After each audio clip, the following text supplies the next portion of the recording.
ఓం నమో భగవతే వాసుదేవాయ. ఓం నమో భగవతే వాసుదేవాయ. ఓం నమో భగవతే వాసుదేవాయ. ఓం నమో భగవతే వాసుదేవాయ. వాసుదేవాయ వైకుంఠాయ. వాసుదేవాయ వైకుంఠాయ. వాసుదేవాయ వైకుంఠాయ. వాసుదేవాయ వైకుంఠాయ. వైకుంఠాయ శ్రీనివాసాయ. వైకుంఠాయ శ్రీనివాసాయ. శ్రీనివాసాయ చిద్విలాసాయ. శ్రీనివాసాయ శ్రీనివాసాయ. ఓం నమో భగవతే వాసుదేవాయ. ఓం నమో భగవతే వాసుదేవాయ. గోపాలకృష్ణ భగవానికి, సద్గురు మహారాజుకి హర నమ పార్వతీపతై. హర హర మహాదేవ్. పవిత్రాత్మ స్వరూపులకు ప్రియాత్మ బంధువులారా, శ్రీ విష్ణు సహస్రనామ స్తోత్రం. విష్ణు సహస్రనామ స్తోత్రంలో నిన్న మనం శ్లోకం ఒకటి చెప్పుకున్నాం. భూతాత్మా పరమాత్మా చ ముక్తానాం పరమాన్ గతిః అవ్యయ పురుష సాక్షి క్షేత్రజ్ఞో అక్షర ఏవ చ యోగో యోగ విదాం నేత నారసింహ వపో శ్రీమాన్ కేశవ పురుషోత్తమ. ఈరోజు మనం మరి కొన్ని నామాలతో ఆయన అర్చన చేసుకుంటున్నాం అనమాట. కొన్ని నామాలతో నిన్న పూజ చేసుకున్నాం. ఈ రోజు మరి కొన్ని నామాలతో ఆయన అర్చన చేసుకుంటూ ఏం చేసుకుంటున్నాం, ఆయన విషయాన్ని తెలుసుకుంటున్నాం మనం. అది ఇందులో యోగ. యోగ అంటే ఎవరు? ఆ మహావిష్ణువు అని అర్థం. ఒక నామానికి ఒక అర్థం కదా. మరి ఇప్పుడు యోగ అన్నా మహావిష్ణువు అన్నా ఒకటే. ఓం యోగాయ నమః అంటున్నాం కదా. అది కాబట్టి యోగ. యోగం కూడా నారాయణుడే అవుతాడండి అని ప్రశ్న వస్తుంది. అర్థమైందా? మరి లేకపోతే సహస్రనామాల్లో ఆయన పేరు వస్తుందా? కాబట్టి చెప్తున్నారు ఇక్కడ యోగ అంటే ఏమిటి? జ్ఞానేంద్రియాని సర్వాణి నిరుధ్య మనసా సహా ఏకత్వ భావన యోగ. యోగం యోగము అంటే ఏమిటో మనకు తెలుసుకోవాలి కదా. ఇప్పుడు కొంతమంది ఏం చేస్తుంటారు, తెల్లవారు లేచి ఒక అర్ధగంట ఆసనాలు వేసి యోగం అయిపోయిందంట.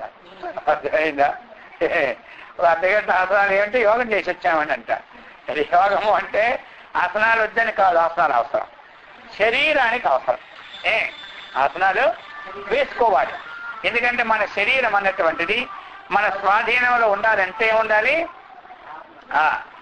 ఆసనాలు వేస్తే మేము ఏం వేస్తాం, మాకు ఏం ప్రయోజనం కనబడలేదండి అంటారు కొంతమంది. 10 ఏళ్ళు వేసిన ప్రయోజనం ఉండదు. ఆసనాలు వేస్తే ప్రయోజనం ఎప్పుడంటే ఒక 60 ఏళ్ళు అయిపోయినాక, 50 ఏళ్ళు అయిపోయినాక ఆ ప్రయోజనము బ్రహ్మాండ కర్మ. ఇప్పుడు ప్రయోజనం ఉంటుంది కానీ ఈ వయసులో దాని ప్రయోజనం అందరికి గుర్తుపట్టరు. కానీ 60 ఏళ్ళు అయిపోయినాక ఆసనాల ప్రయోజనం బ్రహ్మాండంగా ఉంటుంది. మనకి 60 ఏళ్ళు అయిన తర్వాత గోడ చూస్తాం పట్టుకొని లేవడానికి, లేకపోతే ఏదో చూస్తే ఏం వస్తుంది, అలాగే లేచిపోతారు, అలాగే కూర్చుంటారు. వారు బ్రహ్మాండంగా నడిచికెళ్ళిపోతారు. వాళ్ళ నడకే మనకి నడవలేం. ఆసనాల ప్రయోజనం ఉంది. అయితే అదే ఇప్పుడు యోగం అనుకోని అంతకంటే ఇంకా యోగం లేదనుకోవడం మాత్రం అజ్ఞానం. అర్థమైందా?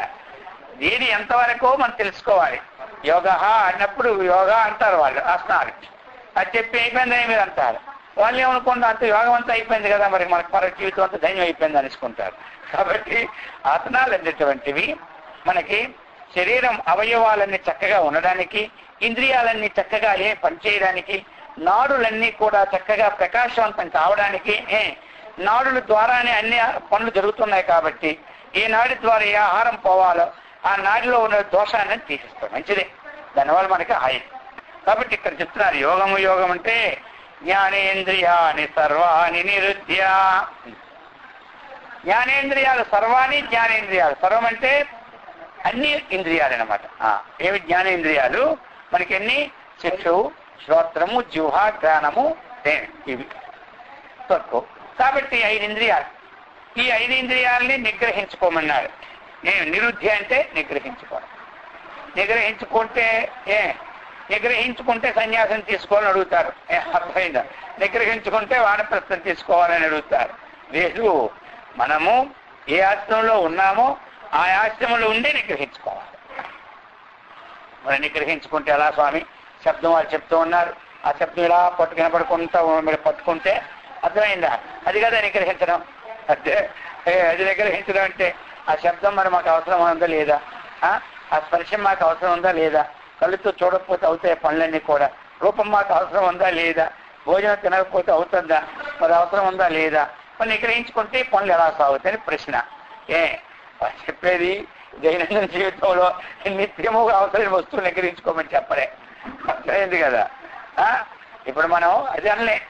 ఇప్పుడు రోజు జీడిపప్పుతోనే తినాలి అన్నది మాత్రమే. ఆ జీడిపప్పు వెళ్ళి పేట అయిపోద్ది అనమాట. పేట అయిపోతే పోటు వస్తుంది అనమాట. అర్థమైందా? అందుకోసం అది రోజు కాకుండా కొన్ని అలాగే అనమాట. అర్థమైందా? అప్పుడప్పుడు పాయసం 4 తింటే బాగానే ఉంటాయి. ఈ జీడిపప్పు మాకేమండి నేను ఇంట్లో ఉన్నదని చెప్పి 4 తింటుంటే ఏమవుతుంది? ఉన్నమతి పోతుంటారు. అది రోజు తింటే దానికి విలువ ఉండదు. ఏమంటారు? దాని రుచే పోతుంది నోరు. మామూలు కూరగాయలు ఎన్ని తిన్నా పర్వాలేదు, కానీ ఈ రోజు తినాలనే ఉంటుంది. ఈ రోజు జీడిపప్పు 40 రోజులు తిని చూడండి అంత చేపుకొని ఇంకేం దాని మీద 3 సంవత్సరాలు దాని మీద మనకు చేపోద్ది అనమాట. ఎలక్ట్ వచ్చేస్తారు. మీరు ఎన్ని రోజులు కూరలు తింటూనే వస్తుంది ఎలక్ట్. ఇప్పుడు 60-70 ఏళ్ళు అయిపోయింది మనకి. రోజు తింటున్న అక్కడికి వెళ్ళేసరికి ఏదో నవనవలు ఆడినట్టుండదు ఆహారం. ఎంతో ఆనందంగా ఏమిటో దాన్ని తినేసరికి చూసి ఎంత ఆనందం ఉంటుందో. అందుకని అవన్నీ శరీరానికి ఎంత కావాలో అంతగా తీసుకోవాలి. ఇక నిగ్రహించమంటే ఒక మాట అందరూ అనుకుంటారు ఇది మన వల్ల అయ్యేదే కాదు, యోగం మనకు సంబంధం లేదు అనుకుంటారు.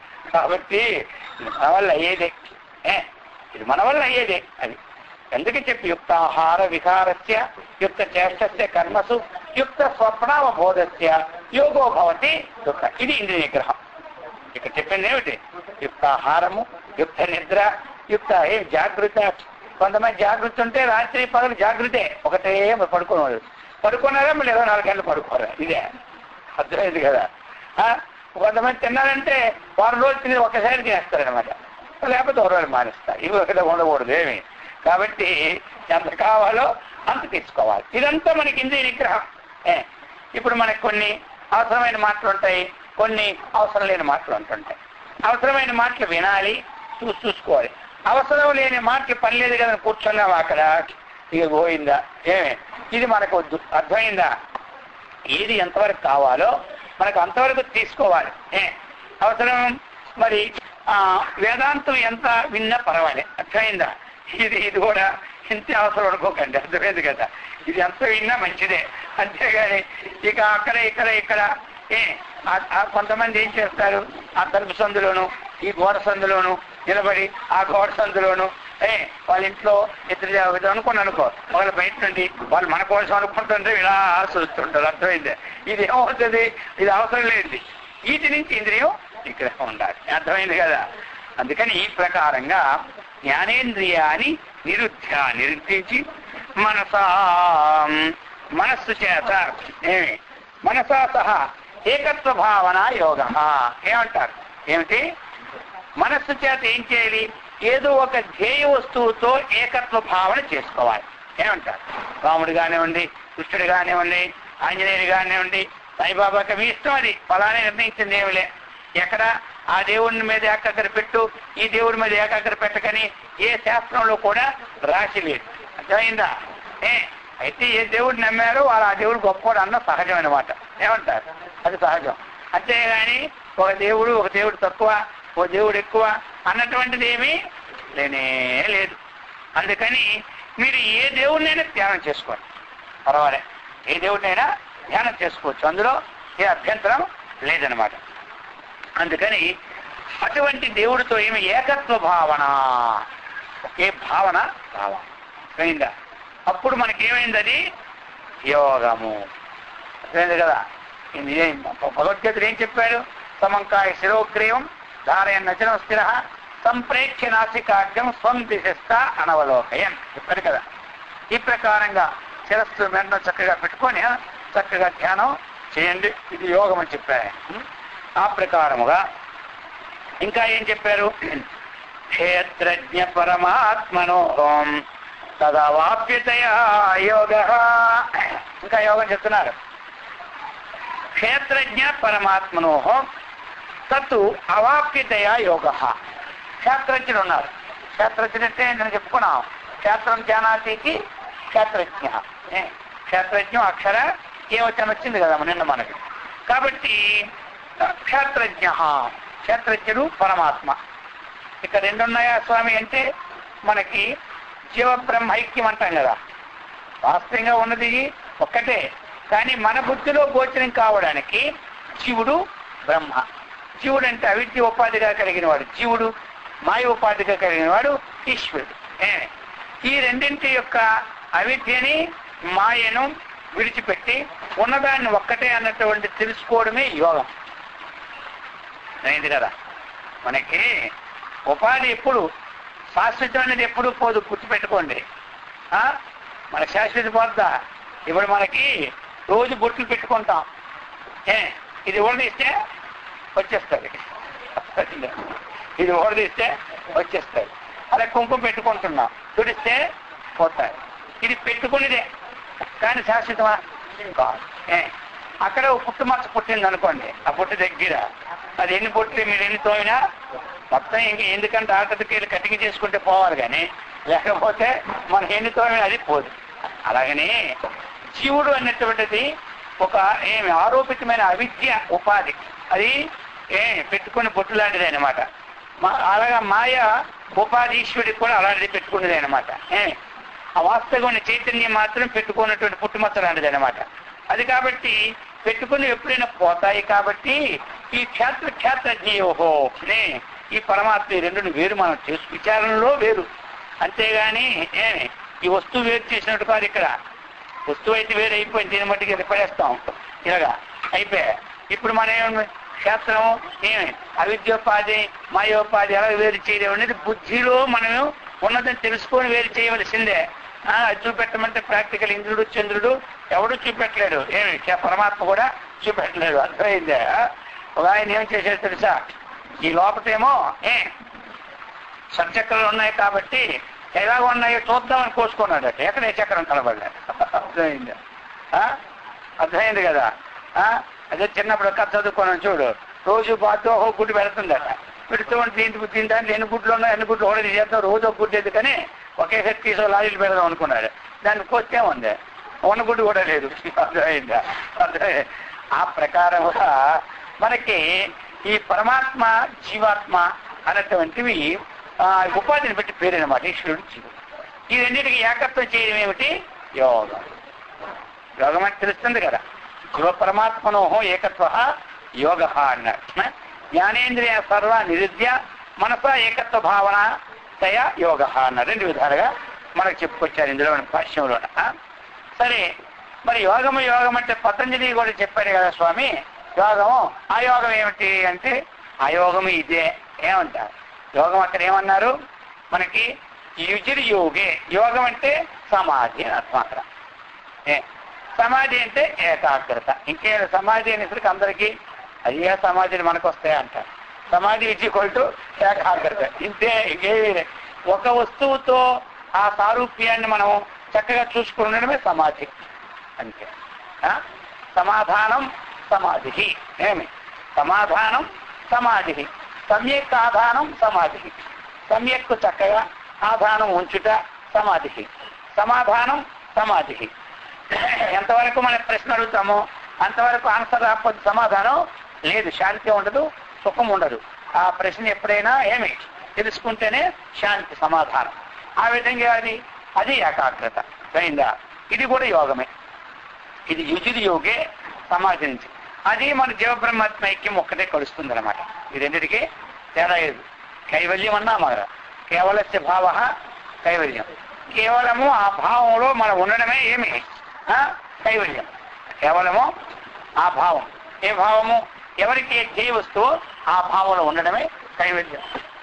ఇంకా కొంతమంది యోగానికి ఏమంటారు మరి?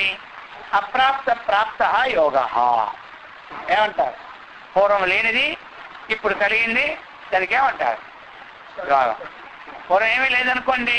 ఇప్పుడు ఇక్కడికి వచ్చారు, వచ్చిన తర్వాత 20 మేడలు కట్టారు, 20 అపార్ట్మెంట్లు కట్టేసరికి ఇప్పుడు అందరూ ఆయన చూసామంటారు. ఏం యోగం పట్టిందిరా ఆయనకి, ఏమి యోగం పట్టిందిరా అంటారు.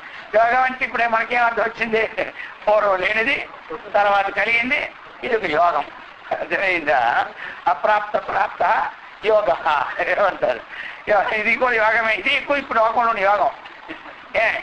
ఇప్పుడు లోకంలో ఉన్న యోగం చెప్తానికి అర్థం ఏమిటంటే ఆ దేవ పరమాత్మ ఐక్యం పోయింది. ఇదం మూలం బ్రహ్మ మూలం ఇదం పోయినట్టుగా, ధనం మూలం ఇదం జగత్ వచ్చినట్టుగా ఈ యోగ శబ్దానికి ఇప్పుడు ఇది యోగం.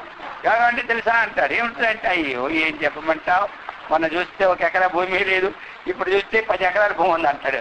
10 ఎకరాలు ఇది యోగం వచ్చింది కదా, ఎకరా 10 ఎకరాలు వచ్చింది, యోగం ఉంది కదా. ఇప్పుడు ఒక యోగం వచ్చింది ఈ గవర్నమెంట్లో. ఇప్పుడు ఒక యోగం ఆ యోగం ఏమంటే అప్పులు తీసుకున్న వాళ్ళందరికీ అప్పులు వద్దన్నారు. ఇది ఒక యోగం పట్టింది. ఇప్పుడు ఏమంటారు, ఇప్పుడు డబ్బులు మిగిలిపోయినాయి కదా. అదండి, ఇవన్నీ యోగాలు అంటారు. ఆ విధంగా యోగ శబ్దానికి ఎన్ని అర్థాలు వస్తున్నాయి. అసలు ఇప్పుడు యోగే ధాతు నుంచి యోగం, అది యోగం. సరే, మొత్తం మీద ఇప్పుడు ఇంకా యోగం అంటే ఏంటి? భగవద్గీత యోగం చెబుతుంది. 18 యోగాలు ఉన్నాయి ఇందులో. భగవద్గీతలో 18 యోగాలు. ప్రతి అధ్యాయం చివరి యోగమే కదా. అక్షర పరబ్రహ్మ యోగము, రాజవిద్య యోగము. మరి ఇక్కడ ఏమిటి యోగం అంటే? యోగం అంటే ఉపాయం. పరమాత్మ సాక్షాన్ని పొందడానికి ఒక్కొక్క అధ్యాయం ఒక్కొక్క ఉపాయం. యోగం అంటే ఉపాయము, యోగం అంటే అప్రాప్త ప్రాప్తము, యోగం అంటే సమాధి, యోగం అంటే జీవబ్రహ్మణైక్య యోగము, యోగం అంటే మనకి ఆ జ్ఞానేంద్రియాన్ని గ్రహించుకోవడం, ఇది ఒక యోగం అనమాట. కాబట్టి ఎక్కడ ఏ ప్రకటన చదువుతున్నాడో అది తీసుకుంటుండాలి. అన్నిటికీ ఒకటే మాత్రం వేసేయకూడదు. తలనొప్పికింది కాలు నొప్పికింది అర్థమైందా? మళ్ళీ వేసేసామనుకో మళ్ళీ ఇబ్బంది. ఈ ప్రకారముగా యోగ అని చెప్పుకొచ్చారు. యోగ విధాం యోగం వేత్తి యోగవిత్ అనమాట. ఏమిటి? యోగం వేత్తి యోగవిత్, శాస్త్రం వేత్తి శాస్త్రవిత్, బ్రహ్మ వేత్తి బ్రహ్మవిత్. బ్రహ్మం తెలుసుకున్నవాడిని ఏమంటారు? బ్రహ్మవిత్ అంటారు. యోగాన్ని తెలుసుకున్నవాడు యోగవిత్ అనమాట. ఈ యోగవిత్తు అది యోగం అంటే చెప్పినాడు. అర్థమైందా? ఇప్పుడు యోగ విధాం అన్నాడు. యోగ విధాం నేత అది అనమాట. అదంతా ఒకటే సమాధానం. యోగ విధాం నేత ఒకటే నామం అనమాట. కాబట్టి యోగ విధాం అంటే షష్ఠి బహువచనం, యోగ విత్ అనేది ప్రథమ ఏకవచనం, యోగమును తెలిసినవాడు అనమాట. యోగ విధాం, యోగ విధులకు ఎవరైతే యోగము చేస్తూ ఉన్నారో వారికి నేత అంటే నైతిక నేత. నైతి అంటే నడిపించేవాడు. నీ ప్రాప్నే ధాతు, ఇంకో స్థలానికి పొందింపు చేసేవాడు అనమాట. అర్థమైందా? ఇప్పుడు నైతి అన్నాడు. నేత అంటే ఏమిటి? లోకం ఉందా లేదా? నేత అంటే స్వరూపంగా తెలిసిపోదు. నేత అంటే ఎవరు? ఏమమ్మా నేత అంటే తెలిసిందే. ఇప్పుడు ఆవిడ నేత ఈ కాలనీలో అందరూ నడిపిస్తుంటారు కాబట్టి మొత్తం అంతా.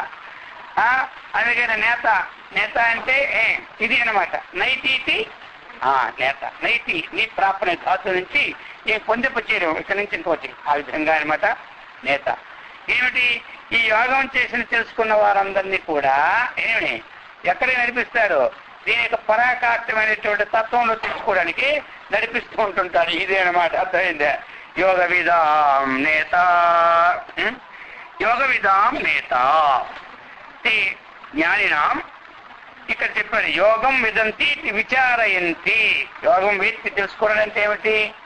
తెలుసుకోవడం. విచారయంతి అంటే ఏమిటి? జ్ఞానంతి, చక్కగా తెలుసుకున్నవారు. లభంతి, దాన్ని పొందినవారు. యోగాన్ని తెలుసుకోవడము, దాన్ని పొందడం, అటువంటి వారిని ఏమంటారు? యోగ విద. తేషాం నిత్యాభియుక్తానాం యోగక్షేమం వహామ్యహం భగవద్వచనాత్. ఏమి? అటువంటి వారి నేత తీసుకుపోతాడంటే ఇక్కడ 2 అర్థాలు అనమాట. అటువంటి వారిని చక్కగా ఇతను ఏం చేస్తాడు? అది యోగాన్ని చూసుకుంటాడు, క్షేమాన్ని మరి వీళ్ళకి ఇంకా ఇప్పుడు అప్రాప్త ప్రాప్త అంటే ధనమే కాదు యోగం. పూర్వం మనకి ఆధ్యాత్మిక మార్గం అనేది మనకి లేదు. ఏదో కొద్ది గొప్ప ఉండేది. ఇప్పుడు మనకి అభివృద్ధి పరుచుకోవడానికి తగిన బీజ సంపత్తిని ఇచ్చాడు ఎవరు? భగవంతుడు. ఇది ఒక యోగం మనకి. యోగం అంటే ఏంటి? పూర్వం మనకి మామూలుగా ఉండేవాళ్ళం. ఇప్పుడు ఆ భగవంతుని సేవించాం కొన్నాళ్ళు. సేవిస్తే ఆయన చూసినాడు అనమాట. నన్ను చేసిన వాడికి నేను 2 ఇవ్వాలి. యోగము ఇవ్వాలి, క్షేమము ఇవ్వాలి. ఏమిచ్చాడు మనకి? ఇప్పుడు ఈ ఆధ్యాత్మికమైన బీజాన్ని వేశాడు. వేసుకొని ఆత్మజ్ఞానం పొందడానికి తగిన యోగ్యతని ఇచ్చేసినాడు. ఇప్పుడు మనకి ఇది యోగం ఇచ్చినట్టే. అందరూ ఇది నమ్ముతారా? అదేమి యోగం, ఇది అందరూ ఇస్తారులే స్వామి, ఇది అందరూ ఇస్తారు. ఇది ఏదో వాటి ఇప్పుడు మాకు ఇల్లు లేదు, హైదరాబాద్ టౌన్ లో మేము స్థలం కొనుక్కోవాలనుకుంటున్నాము, గజం 30,000 ఇక్కడ ఉంది, అక్కడ 50,000 ఉంది, ఏదైనా మాకు ఒక 500 గజాలు ఇస్తే తప్పుడుగానే ఆయన ఇచ్చినట్టు ఏదో మీరు అంటున్నారు ఇది ఇచ్చినవా అంట. ప్రత్యక్షంగా ఉంటే ఇప్పుడు ఈ యోగం మనం అనుకుంటున్నాం. అది ఇస్తారు ఇది ఇస్తారు ఆయన నమ్ముకున్న వాడికి. అర్థమైందా? ఆయన నమ్ముకున్న వాడికి ఎప్పుడూ పోదు. ఈ శ్లోకంలో అర్థమైందా? రోజు చదువుతుంటారు గీతాపారాయణ ఈ శ్లోకం మాట. ఒకరున్నాడు ఎక్కిరించేవాడు. ఎక్కడ ఎక్కిరించిన వాళ్ళు ఉంటుంటారా? వీళ్ళందరూ భక్తులు. వీళ్ళు ఎందుకు పోతాను రాసిన తెలుసా? అర్థమైంది కదా? వీళ్ళు భక్తులాట. వీళ్ళందరూ గీతాపం ఎందుకు చేస్తాను మీకు తెలుసా అని రోజు వాడు అరుస్తుంటాడు. బాగా వెళ్ళిపోతే వాడు అరిచరిచి ఒక రోడ్డుకి వచ్చినాడు. ఏమి పని పాట లేదు అందరికీ, ఇదే పనే, ఏమి పని పాట లేనివాడే గీతాపారాయణ చేస్తాను ఆయన దృష్టి అనమాట. అర్థమైంది కదా? ఏంటి పని పాట లేనివా, మీకు ఇదే పని, ఇంకో పని లేదా, ఇంటికాడ పని చేసుకున్న డబ్బులు రావా అనేవాడు. సరే ఇలాగంటుంది. ఏమయ్యా నీ గొడవ? ఈ పారాయణ చేస్తే ఏమైనా ఫలితం ఉందా అన్నాడు. ఫలితం లేకపోతే బ్రహ్మాండమైన ఫలితం. ఏం ఫలితం చెప్పు? ఆయన ఏషాం నిత్యాభియుక్తానం యోగక్షేమోహానం. యోగాన్ని చూస్తాడు, క్షేమాన్ని చూస్తాడు. ఏం చూస్తాడు? యోగం ఏమిటి? ఇందు లేని వాడి మెతుకులు పెడతాడా? ముందు అది కదా ఆలోచించాలి. ఎక్కడో ఏదో చూస్తుండే నేను నమ్మనన్నాడు. రేపు మధ్యాహ్నం కల్లా తాడుపడి తేల్చేస్తాను. మీ గీత వల్ల వచ్చిన లాభమా నష్టమా? ఆయన యోగక్షేమ హామీ అన్నాడు. ఆయన యోగక్షేమాలు చూశారా లేదా? నేను రేపు మధ్యాహ్నం సాయంకాలం 6 గంటలకు తేల్చేసి వెళ్ళిన రోజే అన్ని టీవీలు ఇచ్చేస్తా.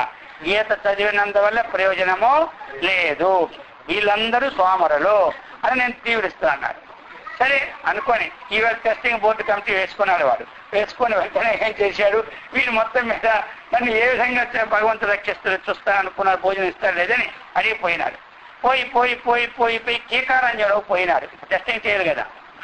పోయి ఆ కిందనే ఉంటే ఏదైనా చికాకు వస్తుందని చెట్టు ఎక్కిపోయినాడు. ఎక్కడ చెట్టు ఎక్కిపోయి ఎవడో చూస్తాడని అవతలు కప్పించుకున్నాడు. 2 గంటల వరకు చూస్తా. 2 గంటలకు ఆయన భోజనం నా దగ్గర పంపలేదా? ఏమి ఆయన తలుచుకొని ఉంటా. ఇప్పుడు నేను భగవద్గీత శ్లోకం చదువుకుంటా. తేషాం నిత్యాభియుక్తానం యోగక్షేమోహామ్యహం అనుకోని జపం చేస్తున్నాడండి. అర్థమైందే? ఈ పట్టుదలతో వాడికి మంత్రమైనా ఒక 1000 సార్లు 10,000 సార్లు సిద్ధి వచ్చేస్తుంది అనమాట. అందులో సిద్ధమంత్రం కదండి ఇదంతా. భగవద్గీత సిద్ధమంత్రం కదా, ఆయన ముఖారం నుంచి వచ్చింది. అది అన్నిసార్లు చదివితే స్వతంత్ర సిద్ధి అయిపోతాయి. ఇక వాడికి ఆ చెట్టు ఎక్కువ అనుకుంటూ సిద్ధి కలిగేస్తుంది అనమాట. ఈలోగా ఏమైపోయింది? ఆ దేవుడు ఎట్లా మన పెడతాడు చూద్దాం అనుకున్నారు. చూస్తే కరెక్ట్ గా 12:30 అయింది. ఎవరు చప్పుడు కూడా లేదు అక్కడ. 1 గంట కల్లా వచ్చేసినారు. ఎవరు? ఆ చెట్టు కిందగా, ఆ చెట్టు అందరికీ అలవాలం. దొంగలు 4 వచ్చారు. వాళ్ళు పంచుకుంటారు ఆ చెట్టు కింద అనమాట. వాళ్ళు పంచుకోముందు ఏమైంది? ఒక పాఠశాల వచ్చారు. ఈ చెట్టుకి ఆ గ్రామానికి ఒక 2-3 కిలోమీటర్లు అనమాట. అనుకున్నాడు. ఆ పాఠశాల వచ్చినప్పుడు వాళ్ళ ఇంటి దగ్గర అన్ని కట్టారు. కడితే అన్ని సామాన్లు తిప్పాడు. వాడు ఇక నేను ఇది పట్టుకెళ్ళానంటే మిగిలిపోయినవి వాళ్ళు వండరు, ఇదే నాకు పెడతారు ఈరోజు. ఎవరు ఎక్కడికి వెళ్ళారు? చుట్టారు ఇంటికి కూడా.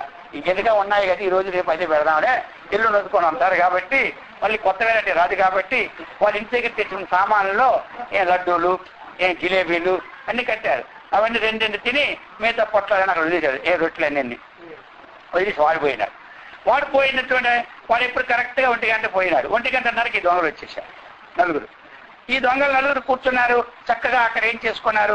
ఇది ఎలాగైనా సరే పంచుకున్నారు డబ్బులన్నీ. అందులో ఒకడు ఉన్నాడు, డబ్బులు పంచుతుండే. రే భగవంతుడికి ఎంత దైవమనమే తెలుసా? అక్కడ దొంగతనం డబ్బులు వచ్చాయి, ఇక్కడ లడ్డూలు రెడీగా ఉన్నాయి. అర్థమైతే అందుకని ఆ లడ్డు తీశారు. ఒకటి నోటు. రే నీకేం తెలుసా? ఈ లడ్డూలు ఎందుకు ఎవరు పెట్టారు తెలుసా? ఈ లడ్డూళ్ళు విషం పెట్టున్నారు. ఈ లడ్డూలు తిని మనం చేస్తే మన దగ్గర డబ్బు పట్టుకెప్పుడు ఆడ ప్లాన్ రే బుద్ధులైన వాడా ఏమైనా జ్ఞానం ఉంది అన్నది. విషం అంటే ఎవడు తింటాడా? ఈ లడ్డూలు విషం ఉందంటే సత్యా తింటారా? నిజంగా విషయం లేకపోయినా తినదు, ఎవరు జీవితంలో తినడనమాట. ఇక దెబ్బకి ఏమైపోయింది తెలుసా? ఎవడు ముట్టుకోలే, పక్కవాడు కూడా ఎవడు ముట్టుకోలే. ఎవడు మాత్రం ఊరుతూనే ఉంది తినాలని. కానీ అయిపోయి ఇక హోటల్ పని ఎవరు డబ్బులు వాడి పెట్టేసుకోవాలి జాబుల్లో. ఇప్పుడు అన్నారు ఇలాగ రోజు లడ్డూలు ఎవడు పెడతారు ఇక మన కొంప ముంచుతారు. ఒక రోజైనా మనం కబాలు తినేసి పేదపాలకుని. ఈ లడ్డూలు పెట్టిన వాడు ఎక్కడున్నాడో వాడి దుంప తెంపాలి. ఇప్పుడు ఈ లడ్డూలు వాడికే తినిపించాలి. ఇంకోటి తినిపిస్తే కొద్దిన్నాడు. ఇక 10 నిమిషాలు తక్కువ 2 అయిపోయింది.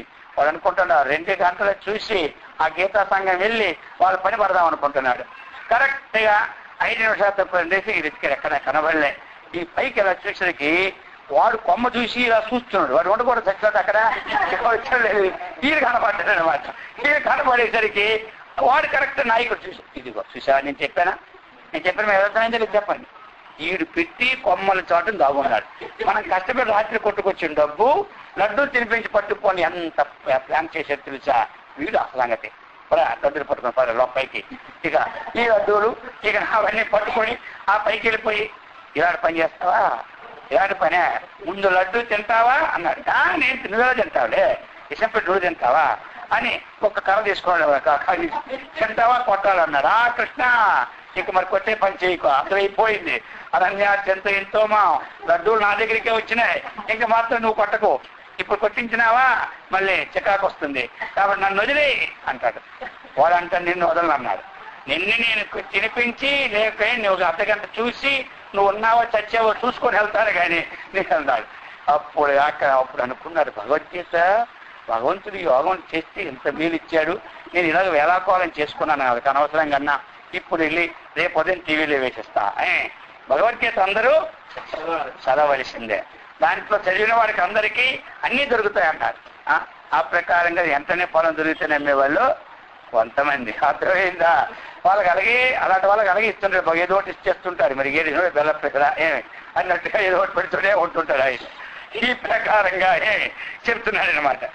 ఇది అందుకని యోగ విధానం నేత అందుకని తేషాం నిత్యాభియుక్తానం యోగక్షేమం వహామ్యమితి భగవద్వచనాత్తు యోగ విధాం నేత ప్రధాన పురుషేశ్వర చెప్తున్నాను. ఇక్కడ ప్రధానం అంటే ఏమిటి? మనకి ఈ ప్రధానం అనే వాక్యము మనం వాడతాం. మనలో ఏమిటి? ప్రధానమంత్రి అంటాం. ఏమిటి? అందరిలోకల్లా ఆయన ఏమిటి? ముఖ్యమైనది కాదు ప్రధానం. మీరు ఎవరు ప్రధానం అంటే వీడండి ప్రధానం అంటాం. నేను అర్థమైందా? అది కొంతమంది ప్రధాన వాక్యం ఇంకెక్కడ వార్తలు చెప్పాలి మీరు? ప్రధానం ఇది ఆయమ్మ చెప్పేసి పెళ్లిళ్ళ సమయంలో కూడా మొట్టమొదటి ప్రధానం అంటే ముఖ్యమైన పని. ప్రధానం అయిపోయిందా లేదంటే ఏది మీరు నిర్ణయించుకున్నారో ఆ ముఖ్యమైన పని కావడమే ప్రధానం. ఇది అని వారి ప్రధానం. ప్రకృషణ దానం ప్రధానం. అయితే ఇక ఈ ప్రధానం అన్నటువంటిది ఏమిటి? ప్రకృతికి కూడా పేరు.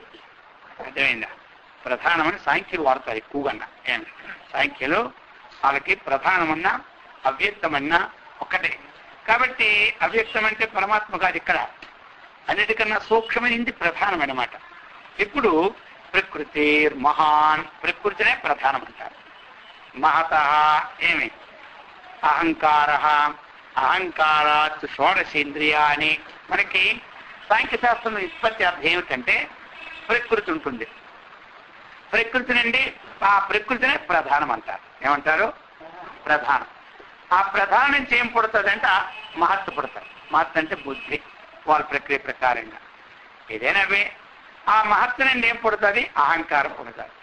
ఆ అహంకారం నుంచి ఏంటి? పంచ జ్ఞానేంద్రియాలు, పంచ కర్మేంద్రియాలు, పంచ తన్మాత్రలు, అందులో మనస్సు ఒకటి.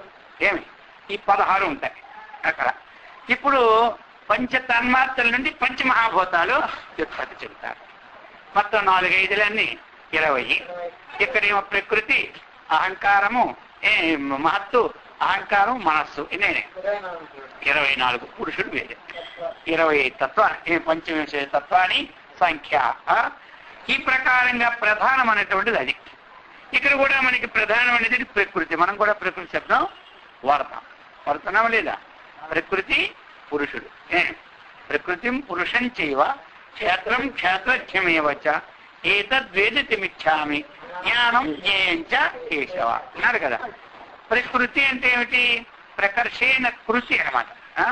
ప్రకర్షేణ కృతి. కృతి అంటే ఏమిటి? రచన. కృతి అంటే రచన. విశేష రూపంగా రచించేసేసినాడు. అర్థమైంది కదా. ఇదంతా ప్రకృతి మొత్తం అన్ని 14 భువన భాంగములంతా కూడా ప్రకృతే అన్నమాట. అందుకని ఎక్కువగా చేశారు కాబట్టి ప్రకృతి అన్నారు. అందుచేత ప్రకృతి అంటే ప్రధానం అని మనకి. పురుషేశ్వర ప్రకృతి అంటే మాయా. అది ఈ ప్రకృతి ఇంకో పేరు ఏమిటి? మాయా. మాయా అంటే ఏమిటి? మనకి ఇక్కడ 3 గుణములతో కూడిందే మాయ. ప్రకృతిలో ఎన్ని ఉంటాయి? 3 గుణాలు ఉంటాయి. సత్వము, రజస్సు, తమస్సు. ఈ 3 గుణములతో కూడినటువంటి ప్రకృతి పేరేమిటి? మాయా. మాయా. యా ఏది మా లేదో అదే మాయ. అర్థమైందా? యా ఏది మా లేదు అంతేకాదు. ఇప్పుడు ఇంద్రజాలం చేస్తూ ఉంటుంటారు. అక్కడ అన్నీ కనబడుతూనే ఉంటాయి. గబగబా ఎన్నో వచ్చేస్తూ ఉంటాయి. అది ఏంటో తెలియదు. ఒకసారి అయితే 1000 రూపాయల నోట్లు ఇలాగ అంటారు సంచితో. ఎన్ని కనబడేది తెలుసా? అవి చూస్తే కొన్ని కోట్లలో లక్షలు 1000 రూపాయల నోట్లు. మరి నిజంగా 1000 రూపాయలు అయితే మళ్ళీ మన దగ్గర 10 రూపాయలు అడుక్కోవడానికి వస్తాడా? చెప్తున్నా. ఇప్పుడు అడుక్కోవడం లేదు కానీ పూర్వం అడిగేవారు. ఇప్పుడు అంతా టిక్కెట్ పెట్టేస్తున్నారు. ఏమన్నా ఏవో 10 రకాలు పెట్టేసి 100 రూపాయలు టిక్కెట్ అనమాట. ఇప్పుడు పోయినాయి. పూర్వం ఏమిటి? అప్పటికప్పుడు చిన్నప్పుడు ఒక మామిడి చెట్టు వేసేవాడు.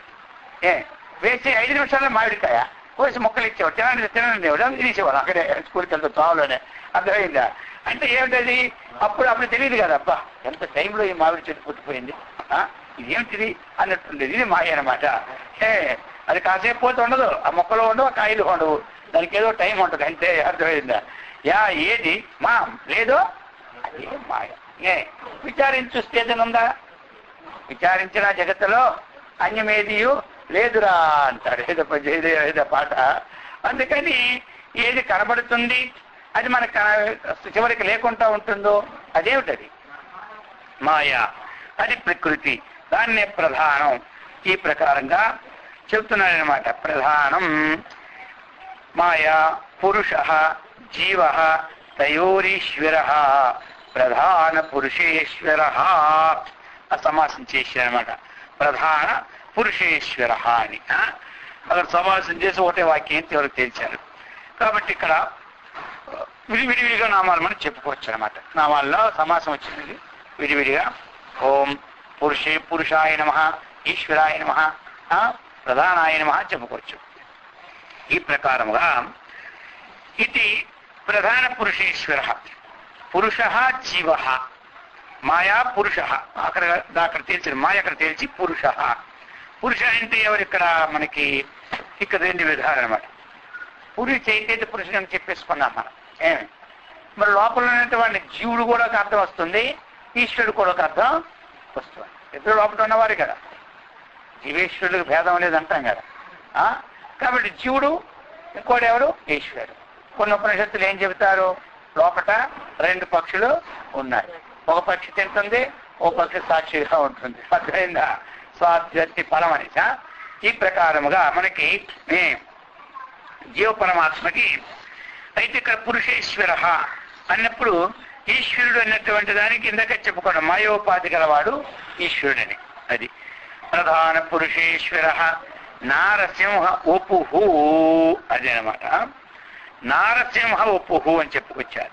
నరస్య సింహస్య చ అవయవాః యస్మిన్ లక్ష్యంతే తద్వపుహు తస్య నారసింహ ఉపుహు. ఇక్కడ చెప్తున్నారు నరస్య సింహస్య చ అవయవాః. ఇక్కడ 2 విధాలు. ఒకటి మానవుడిది, రెండవది సింహముది. ఈ 2 శరీరములు కలిసి ఏమైనాయి? నారసింహ ఉపుహు.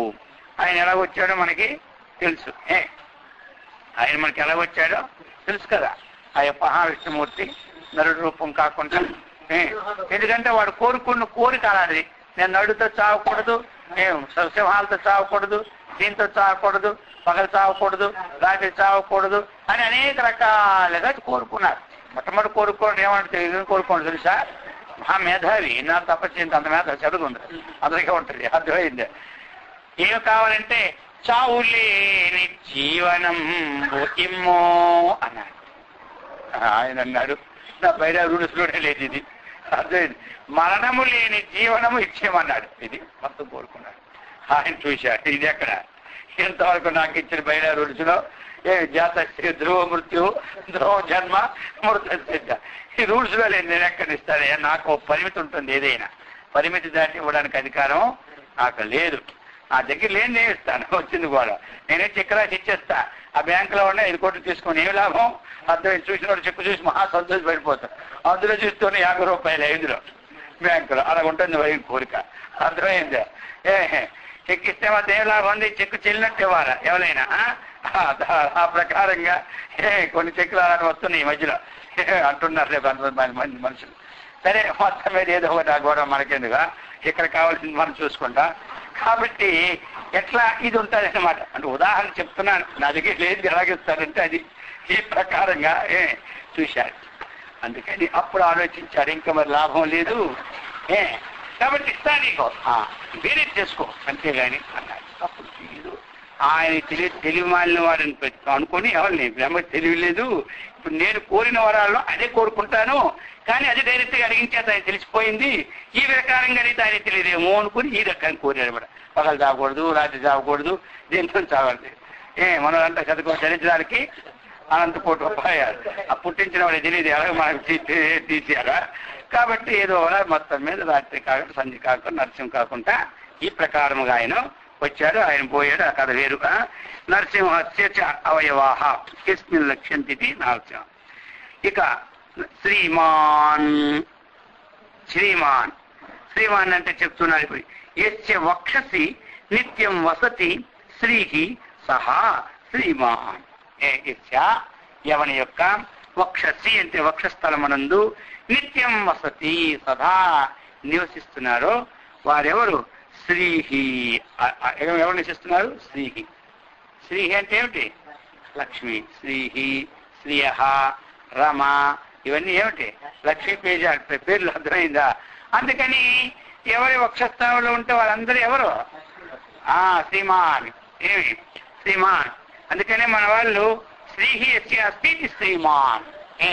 శ్రీహి అస్తి శ్రీమాన్. శ్రీహి అంటే కాంతి, శ్రీహి అంటే శోభ, శ్రీహి అంటే సంపద, శ్రీహి అంటే లక్ష్మి, శ్రీహి అంటే ఐశ్వర్యము, ఇవన్నీ అర్థాలన్నమాట. అందుకే మనం సంబోధించినప్పుడు ఏమంటాం? శ్రీమాన్. చూశారా? ఇప్పుడంటే లెటర్లే పోయినాయి, ఎక్కడైనా ఉన్నది పోస్ట్ లెటర్లే, ఏవో పార్సిల్లే పోస్ట్ పని. కానీ ఇప్పుడు లెటర్ రాయాలంటే కానీ చాలా మంచి పని ఇది. పూర్వం లెటర్ రాసి రాసి రాసి చేయలు అరిగిపోయాయి అన్నమాట, అర్థమైందా? ఇప్పుడు ఆ పని లేకుండా పోయింది. చేతులతో వ్యాయామం ఉండేది, ఇప్పుడు ఈ కోళ్ళు వచ్చి అధిక వ్యాయామం అయిపోతుంది. చెవుల్లో తొందరగా ఏం గిల్లు అంటూనేమో ఒకరు పోతే 2 నష్టాలా. ఎంత సుఖమో అంత కష్టం. సరే మొత్తం మీద శ్రీమాన్ చెప్తున్నారు. శ్రీమాన్ అన్నది ప్రయోగం అది. అదే స్త్రీలకైతే శ్రీమతి. అర్థమైంది కదా, 2 ఒకటిగా అర్థం.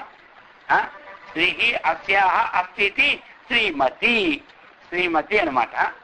కాబట్టి శ్రీమతి అన్న అది లక్ష్మీ సంపద గల, కాంతివంతము గల, రూపము గల అటువంటి వారా అర్థం, ఇంకేమీ లేదు అక్కడ. అది స్త్రీలింగం కాబట్టి శ్రీమతి అంటున్నాం, పుల్లింగం కాబట్టి శ్రీమాన్ అని ప్రయోగం మనం పెట్టుకుంటున్నాం. శ్రీమాన్ కేశవ. కేశవ ఇప్పుడు చెప్తున్నానమాట. కేశ యస్య సా కేశవ. కేశాత్ యో అన్యతరస్యామితి అప్రత్యయ ప్రశంసయాం యద్వా కశ్చ హశ్చ ఈశశ్చ విమూర్తయ కేశాః తే యద్వసేన వర్తంతే తే కేశః. అనేక రకరకాలుగా మనకి ఈ కేశ శబ్దానికి ఇచ్చున్నారు అర్థం. ఒకటి ఏమిటంటే కేసి అన్నటువంటి రాక్షసుని ఆ యొక్క మహావిష్ణు సంహరించారు కాబట్టి కేశవ అన్నటువంటిది ఒక సార్థకం అన్నమాట. ఇంకా అంటే ఏమిటి? ఇంకొక భాషలో ఏమిచ్చారు? కేశ అంటే ఏమిటి? మనకి కేశములు అంటే ఏమిటి? ఇవి అన్నమాట. అవి ప్రశస్తములైనటువంటి కేశములు కలవాడు కాబట్టి ఎవరు? మహావిష్ణువు. కేశవ అనే శబ్దం ఉంటుంది. ఒక ప్రశస్తం అంటే చాలా మృదువుగా, చాలా రమ్యముగా సుందరముగా ఉంటాయి కాబట్టి వాటికి ఆ పేరు వచ్చిందనమాట. ఇక ఒక ప్రత్యయం చేర్చేటప్పుడు ఏమి ఇందులో ఉన్నవి ఏమిటి? కా ఒకటి, ఆ ఒకటి, ఇంకేముంది? ఈశ ఒకటి. ఇప్పుడు కా, ఆ, ఈశ. కాబట్టి ఇప్పుడు కే ఉంది కదా, కేలోను ఏం కలిసింది? ఏ వదిలేసి ఆ అక్కడ ఉంది కాబట్టి కే కే కే ఉంటుంది. ఇక్కు ప్లస్ ఆ ఏమైంది? కా అయింది అనమాట. ఏమంటారు? కాబట్టి ప్రతి అచ్చులో కూడా ప్రతి హల్లుల్లో కూడా అచ్చులు ఉంటాయి. అచ్చులు ఎందుకు? ఉచ్చారణ సౌకర్యార్థం. అచ్చులు ఎందుకంటే ఉచ్చారణ సౌకర్యం. లేకపోతే కా పోయింది, ఆ పెట్టకపోతే ఇక్కు ఇక్కు ఇక్కు ఇక్కు ఇగ్గు ఇగ్గు ఇగ్గు ఇగ్గు ఇది అడవాలి మనం. అందుకని మనకి ఈ ఉచ్చారణ సౌకర్యార్థం వాళ్ళ వ్యాకరణంలో ఇవన్నీ పెట్టారు. అయితే ఇక్కడ ఈ మూడు ఉన్నాయి మనకి. ఇందులో ఇప్పుడు చెప్తున్నారు అనమాట. కా అంటే ఏమిటి? బ్రహ్మ. కాపదానికి బ్రహ్మ అనమాట. కమ్మంటే జలము కూడా, కమ్మంటే అన్ని అర్థాలు ఉన్నాయి. అందులో ఇక్కడ మనకి ఇచ్చింది కా అంటే ఏమిటి? బ్రహ్మ. ఆ అంటే విష్ణువు. ఈశ అంటే ఈశ్వరుడు. అయిందా? ఈ మొత్తం ఎంతమంది? ఈ త్రిమూర్తులు కూడా ఎవరికైతే వశమవుతున్నాడో, ఎవరికైతే వశవత్తులు అయిపోతున్నారో అతడే కేశవుడు. కేశవదాస్ గారు అంటే అదే అర్థం. మీ పదానికి అర్థం వస్తూ ఉంది. అర్థమైందా? కాబట్టి ఇప్పుడు అందులో ఎన్ని ఉన్నాయి? కా అంటే అందులో వచ్చింది అనమాట. కా, ఆ, ఈశ. కా అంటే బ్రహ్మ, ఆ అంటే విష్ణువు, ఈశ అంటే ఈ ముగ్గురు ఎవరికి వశమై ఉన్నారో ఆయన కేశవుడు. ఈ ముగ్గురు ఎవరికి వశమై ఉన్నారో ఆయన కేశవుడు. అది అందుకని అంటే ఇప్పుడు చూసారా మరి, ఈ ముగ్గురిని కూడా కంట్రోల్ చేసేవాడు ఒకడు ఉన్నాడు. మనమేమో ఇక్కడ కొట్టుకుంటున్నాం, ఆయన కేశవుడు నేను శివుడిని అని. అర్థమైంది? వీళ్ళిద్దరి మీద ఒకడు ఉన్నాడు. ఈయన గొప్ప ఆయన గొప్ప అని మన ఈ తప్పు. అర్థమైంది కదా? కాబట్టి ఈయనకి ఇద్దరిని కంట్రోల్ చేసేవాడు ఆయన ఉన్నాడు. ఆయనే పరమాత్మ, సర్వవ్యాపి అన్నమాట. ఆయన వీళ్ళు సరైన డ్యూటీ చేయకపోతే ఈ డ్యూటీ నుంచి ఆయన్ని తీసేదారు. ఇద్దరులే చంద్రులు ఎక్కలేదు ఆయనకే. బ్రహ్మదేవుడు ఒకసారి అసత్యం ఆడేసరికల్లా దెబ్బకి ఒకటే. ఇంకా నీకు జీవితంలో అసత్యం ఆడినటువంటి వాడికి లోకంలో ఒక్కసారి అవకాశం ఇచ్చామంటే వాడు లోకమంతా ఆ ప్రవర్తనే నిలుపుతాడు. ఇది గుర్తుపెట్టుకోండి. అది ఎందుకంటే యథా రాజా తథా ప్రజ. ఇక బ్రహ్మదేవుడే అసత్యాన్ని పాల్పడితే ఆయన ఆండవారిలో మనం జీవిస్తున్నాం, మనందరికీ ఇంకా అసత్యం అంటే నీ మంచి నీటు. అప్పుడు అసత్యమే సత్యంగా మార్చేస్తారు ఆయన. కాబోయే వచ్చిన వాళ్ళకి ఇది అసత్యం అని తెలియదు అనమాట. ఇంక మనకి వాళ్ళకి తెలుస్తుంది. ఇప్పుడు మనకు సత్యం చెప్పి అసత్యం చెప్తుంటే మనకు తెలుస్తుంది. ఇక్కడ ఆ తర్వాత వచ్చే వాళ్ళకి ఇదే మార్గం ఉంటే ఇదే సత్యం అనుకుంటారు. అది తెలుస్తుందా? వాక్యం తెలుస్తుందా? తర్వాత వచ్చిన తెలుస్తుందా? అందుకని బ్రహ్మదేవుడు అప్పుడు అనుకున్నాడు, ఏదైనా సరే ఎన్ని కానివ్వండి, ఈ అసత్యం అన్నటువంటిది అది తనకి నాశమే, తను ఆశ్రయించిన వాళ్ళకి నాశమే. ఇది మాత్రం గుర్తుపెట్టుకోండి. అందుకు అలాగని చెప్పి సత్యం అని చెప్పి ఇతరులకి మళ్ళీ హానికరమైన పని చేయొద్దని చెప్పాను. కానీ ధర్మ సంస్థాపనాధ్యాయ సంభవాన్ని ఇదే ఒక ధర్మాన్ని రక్షించడానికి ఒక వ్యక్తి ఒక దగ్గర స్థానంలో ఉండేటప్పుడు ఇక ఆ అసత్యం అన్నటువంటిది వదులుకోకపోతే ఆయన ఆశ్రయించుకొని అందరూ పాడైపోతారు. అందుకని సూక్ష్మ సత్యాసత్యముల యొక్క సూక్ష్మ బుద్ధిని తెలుసుకొని ప్రయోగం చేయమన్నారు. కాబట్టి అప్పుడే ఏం చేశారు బ్రహ్మని వెంటనే ఈ రోజు నుంచి నీకు లోకంలో ఒక్క పూజ అర్హత లేకుండా అయిపోదువుగా అన్నాడు. అన్నాడా లేదా? అన్నాడా? అర్థమైందా? ఇక ఉన్నది ఒకటి తీసేశాడు. పేరు నీకు ఇన్ని తినితే తలకాయలు ఇవ్వడం చాలా చికాకైంది నాకేనా. ఈ ప్రకారంగా ఇది ఆయనకి తప్పలే. తప్పించుకున్నాడా? 2 విట్నెస్ తెచ్చుకున్నాడా? విట్నెస్లు పనిచేసేయా? ఏమంటారు? ఎన్ని విట్నెస్లు తెచ్చుకున్నా సత్యమేవా చేయితే నాణ్య పంథ అయినా విద్యతే అన్నారు. ఇది చెప్పిన శాస్త్రం. ఇది ఎక్కడైతే మండకోపనిషత్తు వాక్యం అన్నమాట. సత్యమేవ చేయితే అన్నాడు. ఎప్పుడు కూడా సత్యం అయితే కొంతమందికి అనిపిస్తుంది మేము సత్యంగా బ్రతుకుతున్నాం కానీ మాకు ఎప్పుడు ఏవో నష్టం వస్తూనే ఉంటుంది అంటుంటారు. అర్థమైంది? అందుకనే రేపటి నుంచి సత్యం విడిచిపెట్టి మంచిది అనుకుంటారు. ఇది ఎప్పుడు వద్దు. సత్యమం స్వర్గలోకం ప్రాప్యతే. మీరు దానం చేయకపోయినా, ఏం ధర్మం చేయకపోయినా, అటువంటిది మన దగ్గర అవకాశం లేకపోయినా, సత్యం ఎవరి దగ్గర అయితే ఉందో వారికి వచ్చే జన్మ స్వర్గలోకం. ఎప్పుడు స్వర్గలోకంలో ఉన్నాడో, స్వర్గలోకంలో వచ్చినటువంటి వాడు భూలోకానికి వచ్చినప్పుడు హీనులు దీనులు ఎందులో పుట్టడు. ఇది గ్యారంటీ పత్రం. అదేనా అందరికీ? స్వర్గలోకం నుంచి వచ్చిన వాడు హీనుడు దీనుడు ఎప్పుడు పుట్టడు. మీకు ఇంతమంది ఉదాహరణ చెప్పిన, ప్లేట్లో దిగిన వాడు ఎప్పుడు కూడా రిక్షా ఎక్కడు. అక్కడ రిక్షా స్టాండ్, ఒకవేళ రిక్షా స్టాండ్ పెట్టినా ప్లేట్లో దిగిన వాడు రిక్షా ఎక్కుతాడు. చూసినా ఎక్కడైనా ప్లేట్ మీరు వాడి డిగ్నేట్ ఏమి ఉంటుందా? ప్లేట్ ఎక్కాడు, ఇది రిక్షా, ఇక 10 మంది అక్కడే అనుకుంటారు. అదే వాడు ఎప్పుడు ఎక్కడు. రైట్ ఎక్కిన వాడు కారులో వస్తాడు కానీ రిక్షాలు చచ్చినా రాడు అనమాట. ఆ ప్రకారంగా స్వర్గలోకం నుంచి వచ్చిన వాడు వాడు శుచిన శ్రీమతాంగే యోగ భ్రష్టభుజాయక బాస్, వాడు శుచివంతుల్లో పుడతాడు, శ్రీమంతులు పుడతాడు. దీనికి ఉదాహరణ కూడా చెప్పున్నాను. ఎవరు చెప్తారు ఈ వాక్యం అంటే, బాండానుసారి స్నేహవత్ అన్నారు. ఎవరు? జగద్గురు శంకరాచార్యులు వారు బాండానుసారి స్నేహవత్ అన్నారు. ఆ స్వర్గలోకం నుంచి వచ్చిన వాడు డైరెక్ట్ గా శుచివంతుడు పుట్టడా అంటున్నారు కదా. ఏమిటి దానికి నిదర్శనం అంటే, నూనె తెచ్చుకున్నాం మనం, కొండలో నూనె వేశాం. కొన్నప్పుడు ఇప్పుడంటే ఈ పాత్రలు అనమాట. కొండకి పాత్రకి తేడా ఉంది, అర్థమైంది కదా. పాత్ర అంతా 5 నిమిషాలు ఎండిపోతుంది, కొండలో తొందరగా ఎండదు. ఆ కొండలో నూనెలో తాలింపు పెట్టాడు, కొండ అక్కడే పెట్టాడు. ఎంత తాలింపు నీళ్ళు తీసేసినా కొండకు చమురు అంటుకొనే ఉంటాడు. ఒక దెబ్బ తగిలింది, నూనె లేదు అంటున్నారు పెద్దవాళ్ళు. ఎవరే కొండలోనో ఇలా రాయిరా అంటారు, తీసేట రాస్తున్నారు. అర్థమైందా? కాబట్టి ఉదాహరణ చెబుతున్నా. ఆ ప్రకారంగా ఎలాగైతే కొండలో చమురు అంటుకునే ఉంటుందో, ఆ స్వర్గలోకంలో పుణ్యం అన్నటువంటి విశేషం వాడి గొంతుకు అంటుకొనే ఇక్కడికి వస్తారు. పుచ్చిరాం శ్రీమతాంగే. నరకలోకం వెళ్ళినవాడు ఎప్పుడు కూడా అర్థమైంది కదా, వాడు పాపలు ఇళ్ళే పుడతారు, అక్కడ నరకం వాడికి అంటుకొనే ఉంటుంది, ఇక్కడ వాడికి నరకమే మళ్ళీ. అర్థమైందే? అందుకోసం ఎందుకు వచ్చింది ఉదాహరణ? ఇప్పుడు ఉదాహరణ ఎందుకు? అందరూ తన్మయత్నం చెందిన పర్వాలేదు కానీ బ్రహ్మదేవుడు అర్థమైందా? కాదు, బ్రహ్మదేవుడికైనా బ్రహ్మదేవుడికైనా వచ్చి రెమ్మ తెగులు అన్న ఇది అందుకు అంటుంటారండి. మరి ఈ రెమ్మ తెగులు ఇది అర్థమైంది. నేనే గొప్పగా ఉండి ఇంకా గొప్ప అనిపించుకున్నాను. ఎవరైతే లేని చెప్పుకుంటుంటాడో వాడికి ఉన్నది పోతాది అన్నదానికి ఇది ఉదాహరణ. మలయాళ స్వామి చెప్పినారు, లేని గొప్పలు చెప్పుకునేవాడు ఉన్నదేమో ఓడగొట్టుకుంటాడు అన్నాడు ఆయన. అర్థమైందా? నేను 10 గంటలు ధ్యానం చేస్తాను అన్నాడు ఒకడు చేయకుండానే, వాడికి ఉన్న గంట కూడా పోతుంది అనమాట. నేను 1000 మంది భోజనం పెడతాను అన్నాడు ఒకడు, ఒకరోజు పెట్టేది ఒకరికి అన్నాం. అది చెప్తున్న విషయం ఒట్టుగా అవన్నీ.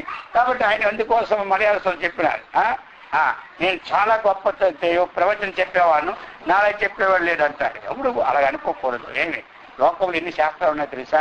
అన్ని శాస్త్రం తెలుసుకుని ఎవరు చెప్పండి. అందుకని అలాగ లేని చెప్పుకోండి అనుకో చెప్పినాడు అనమాట. ఇది అనమాట అన్యాయార్జిత విత్తం సహమూల వినాశనం అన్నారు. అన్యాయంగా మనము ఏదైనా ఆర్జించామనుకోండి, అదేమో తెలుసా, ఉన్నదాంతో పోతాడు. ఉన్నదాంతో పోవడం అంటే ఏమిటంటే, ఇప్పుడు ప్రారంభం కాకుండా పుణ్యం ఇంకొక సాకు ఉంటుంది, ఆ పుణ్యం కూడా ఇచ్చిపోతాడు, అయిపోతా.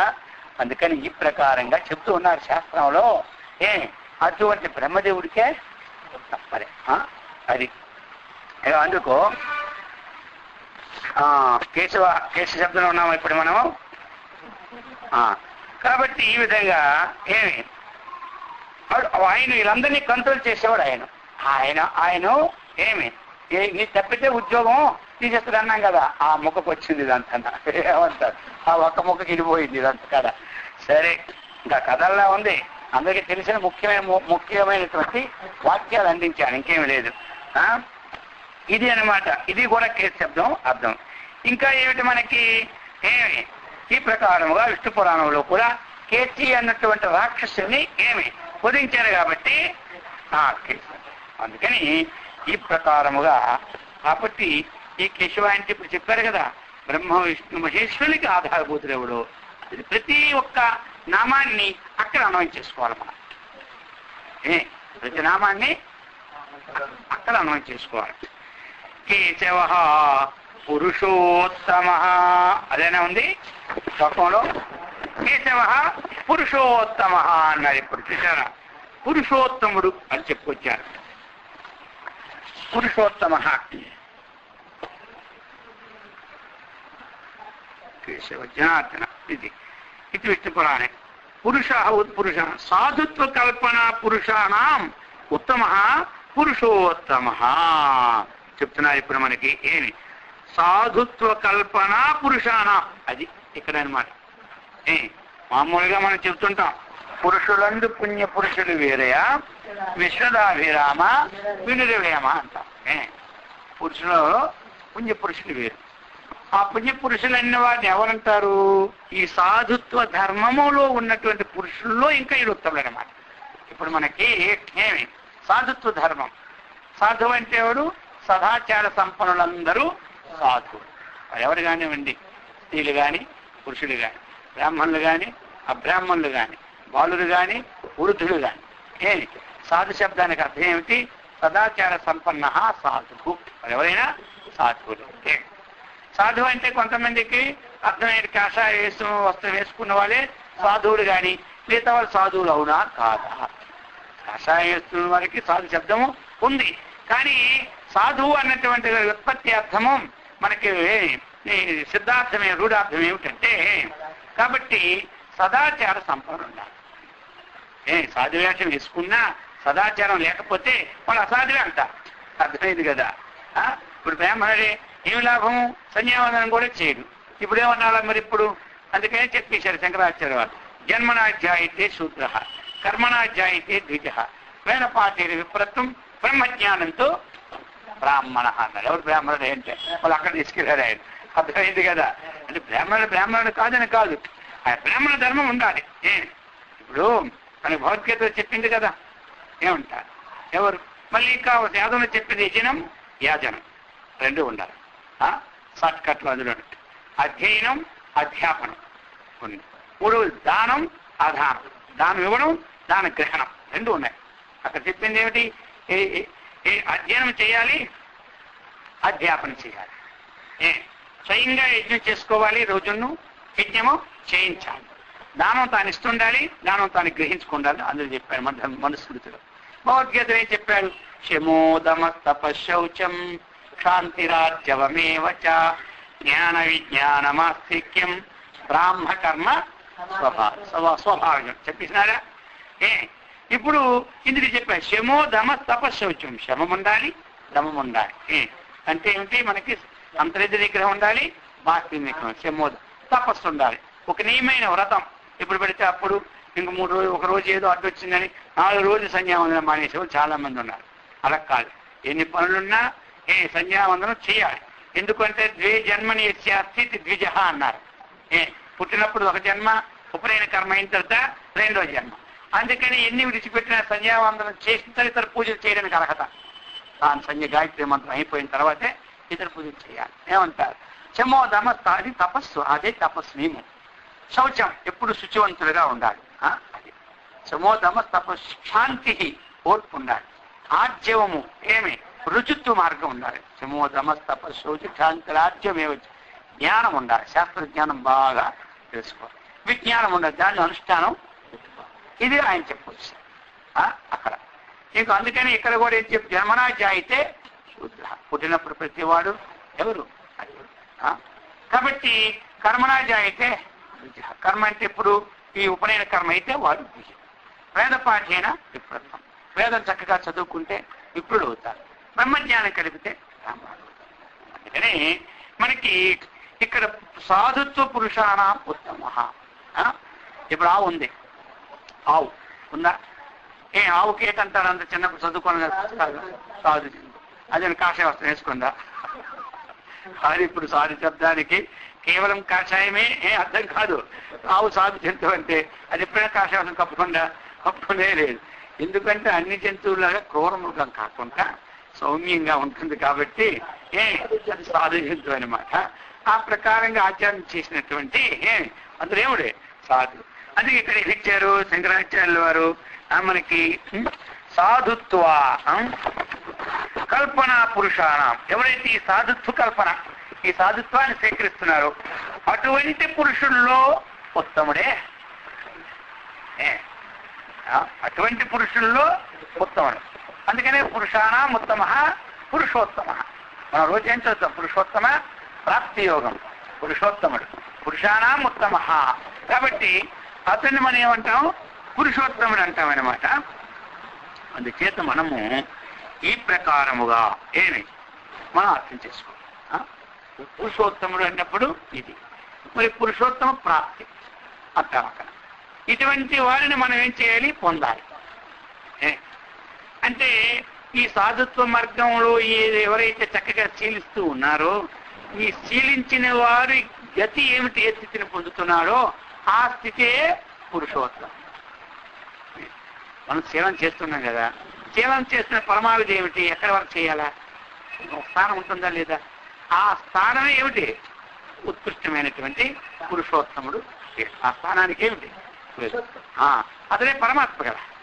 మనం అంతా ఇవన్నీ చేస్తున్నాం, వేదాంతం వింటున్నాం, శీలిస్తున్నాం. ఇది దేనికోసమో ఇదంతా ఏదో ఉత్తమ స్థితి ఒకటి ఉంది కదా, ఉత్తమ స్థితి. ఆ ఉత్తమ స్థితిని తెలుసుకోవడమే పురుషోత్తమం.